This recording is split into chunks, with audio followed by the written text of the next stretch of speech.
warahmatullahi wabarakatuh. Selamat pagi anak-anak. Bagaimana kabarnya? Alhamdulillah baik. Nah, sebelum kita mulai pelajaran pada pagi hari ini, alangkah baiknya kita berdoa terlebih dahulu ya.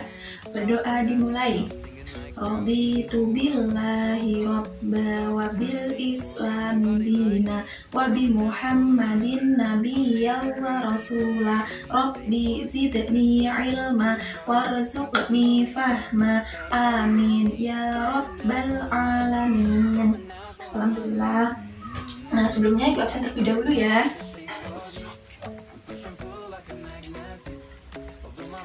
Untuk hari ini siapa yang tidak masuk? Nihil, alhamdulillah berangkat semua ya.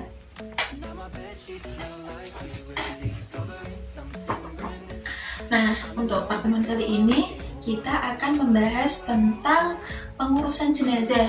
Nah, apa itu pengurusan jenazah? Nah, pengurusan jenazah merupakan suatu etika dalam Islam yang diajarkan oleh Rasulullah SAW kepada umatnya. Nah, pengurusan jenazah ini tidak boleh kita elakkan begitu saja, tidak boleh kita tinggalkan begitu saja. Kenapa? Karena hukumnya fardu kifayah. Nah, apa itu fardu kifayah?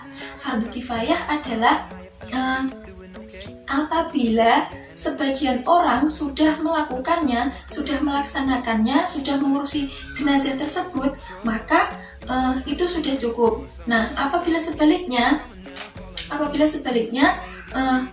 apabila tidak ada satu orang pun yang mengurusi jenazah tersebut, maka berdosalah semua orang yang berada di wilayah tersebut. Nah, kita sebagai manusia pasti akan merasakan yang namanya kematian. Nah, kematian ini tidak memandang itu apakah itu kaya atau miskin, muda atau tua, sehat atau sakit, itu tidak memandang itu. Nah, pasti seseorang ini pasti akan merasakan yang namanya kematian. Nah, di dalam Al-Quran, Quran surat Ali Imran ayat 185 yang berbunyi kullu nafsin dha'iqatul maut, yang artinya tiap-tiap yang berjiwa pasti akan merasakan mati. Nah, sudah jelas ya, pasti yang berjiwa itu pasti akan merasakan mati. Yang bernyawa berjiwa itu pasti akan merasakan mati. Nah, apabila ada tetangga kita atau saudara kita, teman kita, entah itu siapa, kalau ada orang yang meninggal, nah, tindakan awal yang harus kita lakukan sebagai umat muslim itu apa? Nah, yang pertama yaitu mengucapkan kalimat tarjih. Nah, kalimat tarjih ini seperti inna lillahi wa inna ilaihi raji'un. Nah, yang kedua, kita seharusnya menutup mata dan mulutnya. Nah, selanjutnya kalau sudah ditutup dan ditutup matanya dan ditutup mulutnya, nah, selanjutnya ikat kedua ibu jari kakinya diikatkan. Nah, setelah itu hadapkan jenazah tersebut ke arah kiblat. Nah, kalau sudah ke arah kiblat, lalu tangannya lipatkan seperti orang sholat, seperti ini ya, dilipatkan seperti orang yang sholat, seperti ini. Nah, lalu kakinya luruskan kakinya diluruskan dan jenazah tersebut ditempatkan yang lebih tinggi ya. Nah, selanjutnya untuk persiapan memandikan. Nah, langkah-langkah yang harus kita lakukan sebagai umat muslim, kewajiban sebagai umat muslim terhadap jenazah, yang pertama yaitu memandikan. Nah, yang pertama mandikan, dan yang kedua mengkafani, dan yang ketiga mensolati, yang keempat mengkubur atau mengkebumikan jenazah. Nah, yang pertama memandikan jenazah. Nah, persiapan memandikan. Yang pertama yaitu siapkan tempat yang layak. Nah, yang kedua, jenazah bukan mati syahid. Nah, kenapa? Kalau jenazah tersebut mati syahid, tidak boleh dimandikan ya. Nah, yang ketiga, orang yang memandikan adalah muhrimnya. Nah, kalau tidak muhrimnya tidak boleh, harus muhrimnya. Misal yang meninggal istrinya. Nah, itu suaminya boleh memandikan gitu. Nah, yang keempat, wudhu dan diwudukan ya, mayat tersebut diwudukan, lalu tutuplah auratnya, ditutup dengan kain basahan. Nah, lalu siapkan perlengkapan dan peralatannya. Nah, peralatan dan perlengkapannya seperti apa? Yang pertama, tempat mandi, lalu yang kedua, kain basahan untuk menutupi auratnya. Nah, yang ketiga, sabun untuk biar wangi. Nah, yang keempat, air cendana atau kapur barus atau air mawar atau daun bidara. Nah, selanjutnya sarung tangan, gayung, lalu minyak wangi, dan yang terakhir handuk untuk mengeringkan badannya si mayat, tubuhnya si mayat tersebut. Nah, selanjutnya itu cara memandikannya. Nah, cara memandikannya seperti apa? Nah, yang pertama, jenazah ditempatkan yang terlindung. Nah, misalnya terlindung dari hewan-hewan buas, dari harimau, macan, yang buas-buas gitu. Nah, yang kedua, memulai dengan basmalah dan niat. Nah, dimulai dengan basmalah dan berniat ya. Yang ketiga, jenazah diberikan kain basahan untuk menutupi auratnya. Nah, selanjutnya membersihkan kotoran dan najis. Lalu perut si mayat diurut-urut biar kotorannya dan najisnya keluar semua, biar bersih di dalamnya. Lalu kotoran pada kuku, mulut, gigi, telinga, nah itu dibersihkan. Lalu menyiramkan air ke seluruh tubuh ya. Seluruh tubuh. Setelah itu diwudukan dan yang terakhir disiram air campur dengan kapur barus, daun bidara, dan wewangian. Nah, selanjutnya dikeringkan dengan handuk atau kain. Nah, selanjutnya cara mengkafani jenazah. Yang kedua, cara mengkafani jenazah. Nah, yang pertama, sediakan tali pengikat sebanyak 3-5 utas dan diletakkan di bawah kain kafan. Kain tersebut talinya di bawah kain kafan. Nah, yang kedua, sediakan kain kafan. Nah, 3 lembar untuk jenazah laki-laki dan 5 lembar untuk jenazah perempuan. Nah, kain kafan dibentangkan disusun. Kain yang paling lebar diletakkan di paling bawah. Nah, yang ketiga, sediakan kapas yang disapu dengan wangi-wangian dan kayu cendana yang digunakan untuk menutup anggota tubuh tertentu. Nah, yang keempat yaitu angkatlah mayat tersebut dengan berhati-hati, kemudian baringkan di atas kain kafan yang dibentangkan tadi. Nah, yang selanjutnya kelima, tutupkan jenazah itu dengan kapas yang telah disediakan pada bagian-bagian yang berlubang. Nah, bagian-bagian yang berlubang seperti hidung, telinga, kubur dan tuburnya. Lalu yang keenam, hendaklah kain kafan ditutupkan dari lembar yang paling atas sampai lembar yang paling bawah. Kemudian ikatkan dengan tali. Nah, diikat dengan simpul hidup di sebelah kiri. Nah, setelah siap diikat, usapkan dengan air mawar dan sapulah jenazah tersebut dengan minyak wangi, biar wangi. Nah, selanjutnya kalau sudah dikafani, yang ketiga yaitu mensolati. Nah, bagaimana cara mensolatinya? Nah, syarat sah dalam sholat jenazah ini apa saja?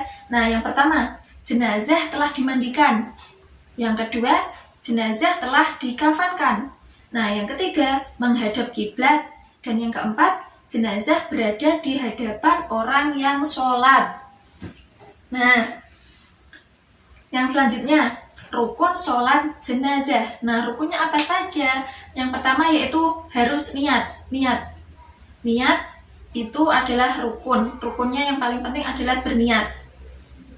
Nah, niatnya seperti apa?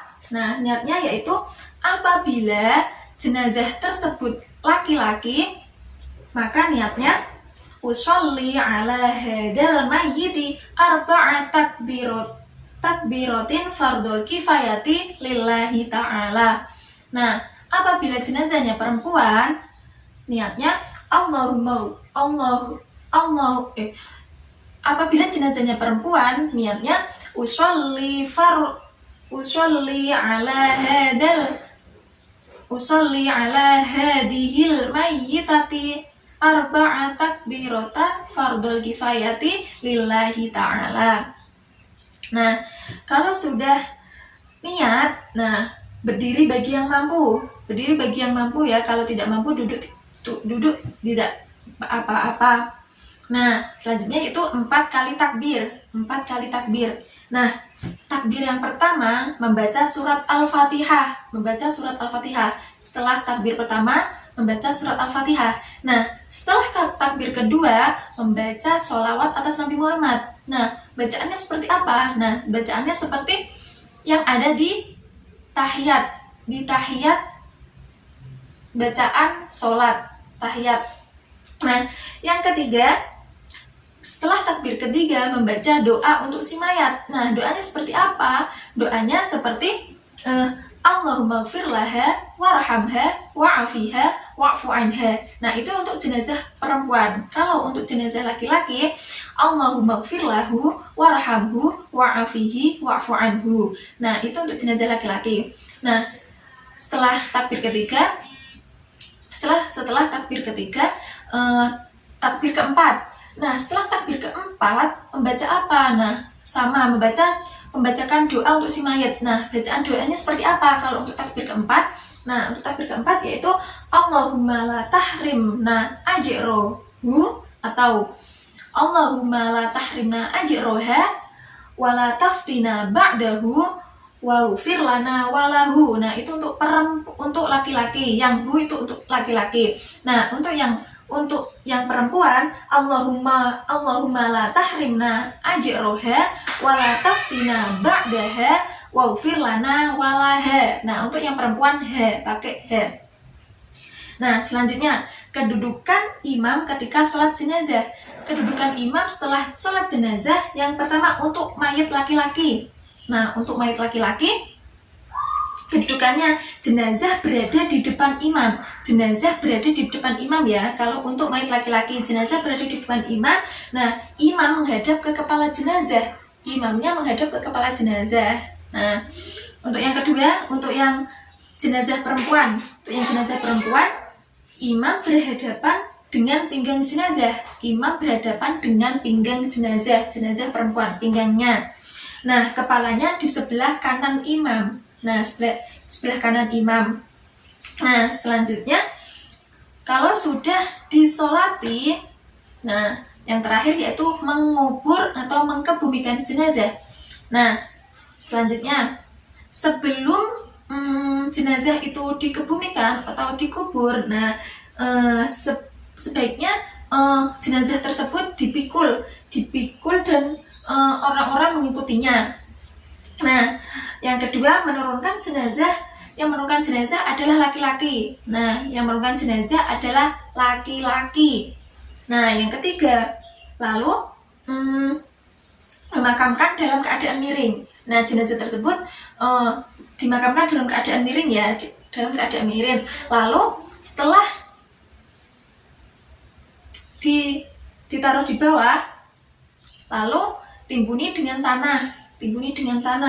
Nah, kalau sudah ditimbuni dengan tanah, nah lalu mendoakan dan memohonkan ampun untuk mayat tersebut.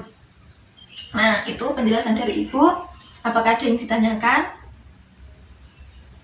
Tidak. Oh, berarti sudah jelas semua ya? Alhamdulillah. Nah, untuk pertemuan minggu depan, Ibu akan memberi tugas. Kita dikumpulkan ya minggu depan. Ibu akan memberi tugas. Kalian membuat itu ya, peta konsep tentang pengurusan jenazah. dibuat di kertas folio. Nah, ibu ini sudah membuat, seperti ini. Nah, seperti ini. Ibu membuat 2 seperti ini. Ini buat di kertas folio ya, semenarik mungkin, sekreatif mungkin. Minggu depan dikumpulkan. Nah, kalau tidak ada yang ditanyakan, ibu cukupkan sampai di sini dulu ya. Semoga apa yang ibu sampaikan bermanfaat untuk kalian semua. Kurang lebihnya ibu mohon maaf apabila ada kesalahan, mohon maaf ya.